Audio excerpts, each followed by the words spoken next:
గారికి ఈ కార్యక్రమానికి విచ్చేసినటువంటి ప్రతి ఒక్క ఉద్యోగ సంఘ నాయకులకు మరియు ఇక్కడికి విచ్చేసినటువంటి ప్రతి ఒక్క సభ్యులకు పేరు పేరున కృతజ్ఞతలు తెలియజేసుకుంటున్నాను.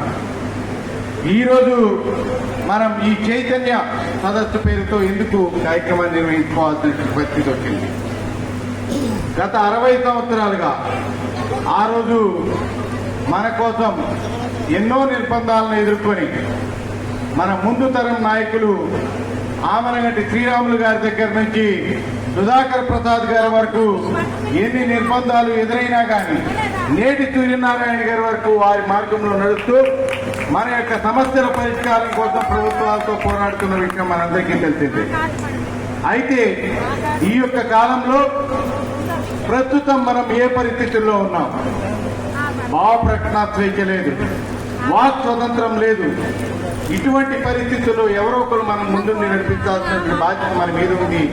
కాబట్టి ఈ ఉద్యోగాన్ని చైతన్యపరచాల్సిన బాధ్యత మన మీద ఉంది అని చెప్పేసి భావించి గౌరవ సూర్యనారాయణ గారు ప్రతి ఒక్క జిల్లాలో కూడా అటు రౌండ్ టేబుల్ సమావేశం కానీ ఇటు ప్రాంతీయ సదస్సు కానీ నిర్వహించి మన ఉద్యోగులను మనమే చైతన్యపరుద్దాం ఎన్ని నిర్బంధాలు ఎదురైనప్పటికీ అని చెప్పేసి మనందరినీ కూడా ముందుకు నడిపిస్తున్నారు.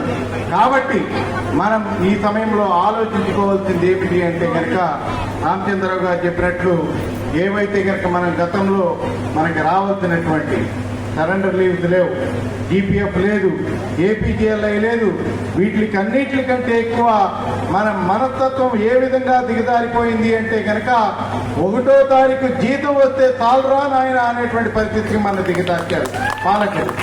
కాబట్టి మనం చైతన్యం అవ్వాల్సినటువంటి అవసరం మన మీద ఉంది.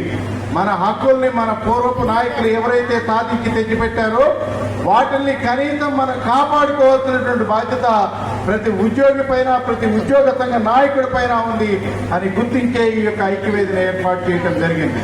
కాబట్టి మనమందరం చైతన్యం అవుదాం.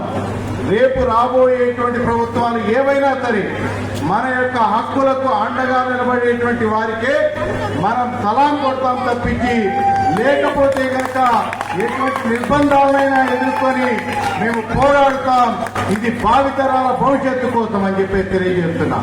ఆ రోజు 2004లో మంది కాదులే ఈ సమస్య అని చెప్పేసి 2004 వరకు ఉన్నటువంటి ఉద్యోగులు ఉద్యోగ సంఘ నాయకులు భావించబట్టే ఈ రోజు సిపిఎస్ వచ్చి 18 సంవత్సరాలైనా ఆ సిపిఎస్ ఉద్యోగి మరణిస్తే కనీసం తన కుటుంబానికి న్యాయం చేయలేనటువంటి దౌర్భాగ్య పరిస్థితికి ఇక్కడ దిగజారిపోయాం.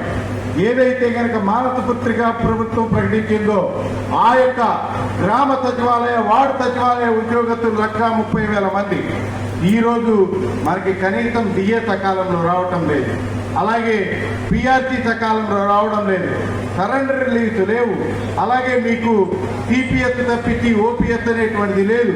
కాబట్టి రేపు దినదినగండంగా మీరు మీ కుటుంబాన్ని ముందుకు తీసుకువెళ్ళడమే గగనమైనటువంటి పరిస్థితి చాలా దగ్గరలోనే ఉందనేటువంటి వాస్తవాన్ని మర్చిపోవద్దని హెచ్చరిస్తున్నాను. ఏదైతే నా కుమార్తె ఇంటర్మీడియట్ ఫస్ట్ ఇయర్ చదువుతుంది, నా కుమార్తె ఇంటర్మీడియట్ ఫస్ట్ ఇయర్ కి కట్టే ఫీజు మీ కుమార్తె ఫస్ట్ క్లాస్ కి కట్టే ఫీజు ఒకటే. బట్ నా జీతం ₹1,00,000, నీ జీతం 30,000.